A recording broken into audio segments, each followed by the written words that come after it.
ನಮಸ್ಕಾರ ಸ್ನೇಹಿತರೆ. ನಮಗೆಲ್ಲ ಶ್ರೀರಾಮಾಯಣದ ಬಗ್ಗೆ ಹಾಗೂ ರಾವಣನನ್ನು ರಾಮ ಏಕೆ ಸಂಹರಿಸಿದ್ದು ಅಂತ ನಮಗೆಲ್ಲ ತಿಳಿದಿರೋದೆ. ಹಾಗೆ ರಾವಣನಿಗಿಂತ ತುಂಬ ಬಲಾಢ್ಯನಾದ ಹಾಗೆ ತುಂಬ ಕ್ರೂರನಾದ 100 ತಲೆ ಹಾಗೂ 200 ತೋಳುಗಳನ್ನು ಹೊಂದಿದ ಶತಕಂಠ ರಾವಣ ಅಂತ ಒಬ್ಬ ದೈತ್ಯ ರಾಕ್ಷಸ ಇರ್ತಾನೆ. ಶ್ರೀರಾಮರಿಗೆ ಈ ಶತಕಂಠ ರಾವಣನನ್ನು ಸಂಹಾರ ಮಾಡಲೇಬೇಕು ಎಂಬ ನಿರ್ಧಾರ ಬರುತ್ತೆ. ಈ ಶತಕಂಠ ರಾವಣನನ್ನು ತನ್ನ ಎಲ್ಲ ಸೇನೆಯೊಂದಿಗೆ ಮತ್ತು ವಾನರ ಸೇನೆಯೊಂದಿಗೂ ಹೋಗಿ ಸಂಹಾರ ಮಾಡ್ತಾರೆ. ಆದರೆ ವೀಕ್ಷಕರೇ, ಇಲ್ಲಿ ಒಂದು ಸಮುದ್ರವನ್ನೇ ದಾಟಿ ರಾವಣನನ್ನು ಸಂಹರಿಸೋದು ತುಂಬ ಕಷ್ಟ ಆಯಿತು ಶ್ರೀರಾಮನಿಗೆ. ಆದರೆ ಇಲ್ಲಿ 7 ಸಮುದ್ರ ಅಂತ ಬರ್ತಿದೆ. ಈ 7 ಸಮುದ್ರವನ್ನು ದಾಟಿ ಹೇಗೆ ಶ್ರೀರಾಮರು ಅವರ ಎಲ್ಲ ಸೇನೆಯೊಂದಿಗೆ ಆ ಶತಕಂಠ ರಾವಣನನ್ನು ಸಂಹಾರ ಮಾಡಿದ್ದಾದರೂ ಏಕೆ? ಈ ವಿಷಯವನ್ನು ಎಳೆ ಎಳೆಯಾಗಿ ನಿಮಗೆ ವಿವರಿಸ್ತಾ ಹೋಗ್ತೀನಿ. ವೀಕ್ಷಕರೇ, ನಾನಿವತ್ತು ಹೇಳೋಕೆ ಹೊರಟಿರೋ ಪೌರಾಣಿಕ ಕಥೆಯ ಹೆಸರು ಶತಕಂಠ ರಾಮಾಯಣ. ಶ್ರೀರಾಮರು ಲಂಕೆಯನ್ನು ಜಯಿಸಿ ದಶಕಂಠ ರಾವಣನನ್ನು ಸೋಲಿಸಿ ಅಯೋಧ್ಯೆಗೆ ಸಮಸ್ತ ಕಪಿಸೇನೆಯ ಜೊತೆಗೆ ಹಿಂತಿರುಗುತ್ತಾರೆ.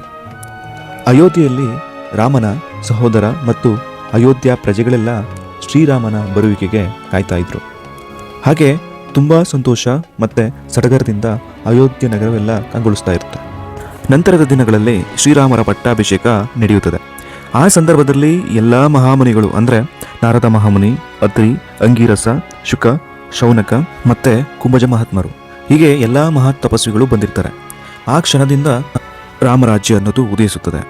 ಎಲ್ಲ ಪ್ರಜೆಗಳು ಸುಖ, ಶಾಂತಿ, ನೆಮ್ಮದಿಯಿಂದ ಇರಬಹುದು. ಹಾಗೆ ಪ್ರಪಂಚದಲ್ಲೆಲ್ಲೂ ಅಧರ್ಮದ ನಿಲುವು ಇರಬಾರದು ಅನ್ನೋದು ಶ್ರೀರಾಮನ ಬಯಕೆ. ಹಾಗೆ ರಾಕ್ಷಸನಾದ ರಾವಣನ ಸಂಹಾರ ಮಾಡಿ ಈ ಲೋಕಕ್ಕೆ ಅಂಟಿದ ಕಳಂಕವನ್ನು ಹೋಗಲಾಡಿಸಿದ್ದಾರೆ. ನೀನೇ ಸರ್ವಶ್ರೇಷ್ಠ, ನೀನೇ ಸಕಲ ಧರ್ಮ ಪರಿಪಾಲಕ ಅಂತ ಹೇಳಿ ಆ ಮಹಾಮುನಿಗಳೆಲ್ಲ ಹೊಗಳ್ತಾ ಇರ್ತಾರೆ. ಎಲ್ಲರೂ ಹೇಳ್ತಾ ಇರ್ತಾರೆ, ಶ್ರೀರಾಮ ಧರ್ಮವಂತ, ಸರ್ವಗುಣ ಸಂಪನ್ನ, ಇನ್ನು ಮುಂದೆ ಈ ಲೋಕಕ್ಕೆ ಯಾವುದೇ ಅಡೆತಡೆಗಳು ಆಗದೆ ಧರ್ಮರಾಜ್ಯ ಸ್ಥಾಪನೆ ಆಗುತ್ತೆ ಅಂತ. ಆ ಸಂದರ್ಭದಲ್ಲಿ ಆಕಾಶದಿಂದ ಅಶರೀರವಾಣಿ ಉದ್ಭವಿಸಿ ಶ್ರೀರಾಮನಿಗೆ ಹೇಳುತ್ತೆ, ಸಮುದ್ರಕ್ಕೆ ಸೇತುವೆ ಕಟ್ಟಿ ಆ ದಶಕಂಠ ರಾವಣನನ್ನು ಸೋಲಿಸಿ ಎಲ್ಲರಿಗಿಂತ ಶಕ್ತಿಶಾಲಿ ಸೇನೆ ಹಾಗೂ ಸುಸಂಸ್ಕೃತ ಸಮೃದ್ಧಿಯಾದಂಥ ಸಾಮ್ರಾಜ್ಯ ಇದ್ದರೆ ಅದು ಮಾತ್ರ ಧರ್ಮರಾಜ್ಯ ಸ್ಥಾಪನೆಯಲ್ಲ. ಈ ಲೋಕಕ್ಕೆ ದೊಡ್ಡ ಕಂಟಕವಾಗಿರುವಂಥ ಮತ್ತೊಬ್ಬ ರಾಕ್ಷಸನಿದ್ದಾನೆ. ಅವನು ಇನ್ನೇನು ಎಲ್ಲ ತಪಸ್ಸನ್ನು ಫಲಿಸಿಕೊಂಡು ಈ ಲೋಕದ ಎಲ್ಲ ಹಿಡಿತವನ್ನು ಸಾಧಿಸಲು ಹೊರಟಿದ್ದಾನೆ. ಅವನ ಆ ತಪಸ್ಸು ಫಲಿಸಿದರೆ ಲೋಕದಲ್ಲಿ ಧರ್ಮವೇ ನಾಶವಾಗುತ್ತದೆ. ನೀನು ನಿಜವಾಗಿಯೂ ಲೋಕದಲ್ಲಿ ಧರ್ಮರಾಜ್ಯ ಸ್ಥಾಪಿಸಬೇಕಾಗಿದ್ದರೆ ಅವನ ಸಂಹಾರ ತುಂಬ ಅವಶ್ಯಕ. ಆ ದೈತ್ಯನ ಹೆಸರು ಶತಕಂಠ ರಾವಣ. ಇವನು 7 ಸಮುದ್ರದಾಚೆಯ ಶಾಖದ್ವೀಪದಲ್ಲಿದ್ದಾನೆ.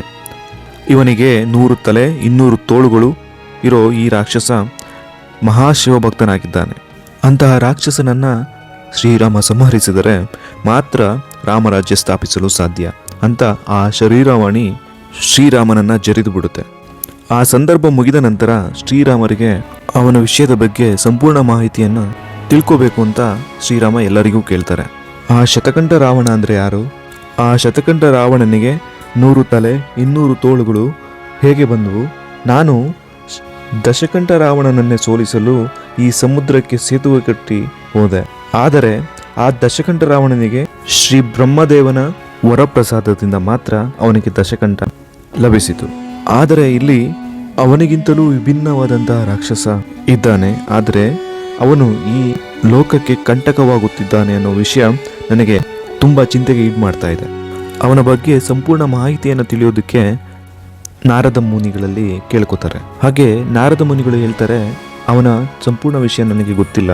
ಆದರೆ ಈ ಸಂದರ್ಭದಲ್ಲಿ ಅಂದರೆ ಶ್ರೀರಾಮನ ಪಟ್ಟಾಭಿಷೇಕಕ್ಕೆ ಬಂದಿರುವಂಥ ಸಂದರ್ಭದಲ್ಲಿ ಅಲ್ಲಿ ಬಂದಂತಹ ಕುಂಭುಜ ಮಹಾತ್ಮರಿಗೆ ಮಾತ್ರ ಆ ಶತಕಂಠ ರಾವಣನ ಬಗ್ಗೆ ತಿಳಿದಿರೋದು.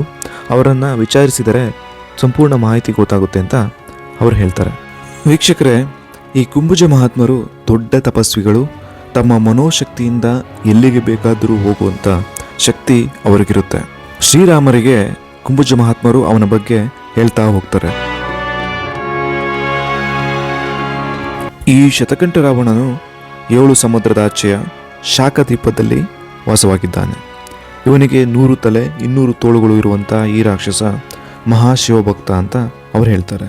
ಆ ಶತಕಂಠ ರಾವಣ ಹುಟ್ಟಿದ ಹೇಗೆ ಅಂದರೆ, ಹಿಂದೆ ಕಾಶ್ಯಪ ಮಹಾಮುನಿಗಳ ಕೊನೆಯ ಹೆಂಡತಿ ಸ್ವರ್ಣಪ್ರಭೆ. ಅವಳು ಅತ್ಯಂತ ಸುಂದರ.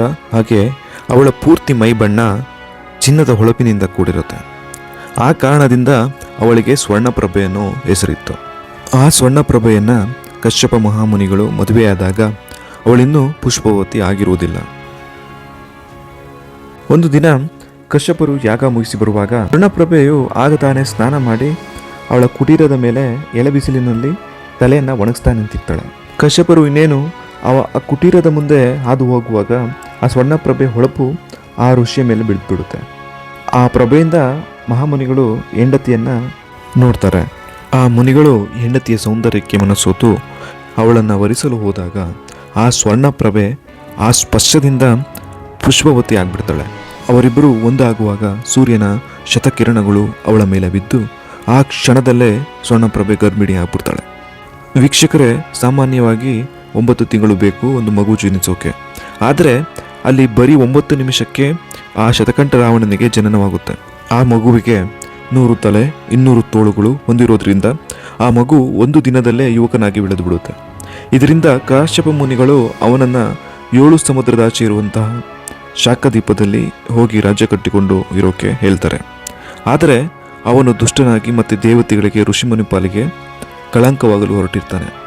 ಅವನು ತ್ರಿಮೂರ್ತಿಗಳಿಂದ ಹೊರಪಡೆದು ಪ್ರಪಂಚಕ್ಕೆ ತನ್ನ ಆಧಿಪತ್ಯವನ್ನು ಸಾಧಿಸಲು ಹೊರಟಿರ್ತಾನೆ. ಈತ ಸ್ವರ್ಗಕ್ಕೆ ನೇರವಾಗಿ ದಾರಿ ಮಾಡಿಕೊಂಡು ಭೂಲೋಕದಲ್ಲಿ ಮರಣಿಸುವಂತಹ ಎಲ್ಲಾ ಪ್ರಜೆಗಳನ್ನ ಅಂದರೆ ರಾಕ್ಷಸರನ್ನ ಸ್ವರ್ಗಕ್ಕೆ ನೇರವಾಗಿ ಕಳಿಸಬೇಕು ಅನ್ನೋ ಉದ್ದೇಶ ಅವನದಾಗಿರುತ್ತೆ.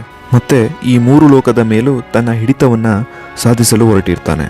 ಸ್ನೇಹಿತರೆ, ಇಂಥ ರಾಕ್ಷಸನನ್ನ ಶ್ರೀರಾಮರು ತನ್ನ ಎಲ್ಲಾ ಸೇನೆಯನ್ನ ಕರ್ಕೊಂಡು 7 ಸಮುದ್ರದಾಚೆ ಹೋಗಿ ಸಂಹಾರ ಮಾಡ್ತಾರ.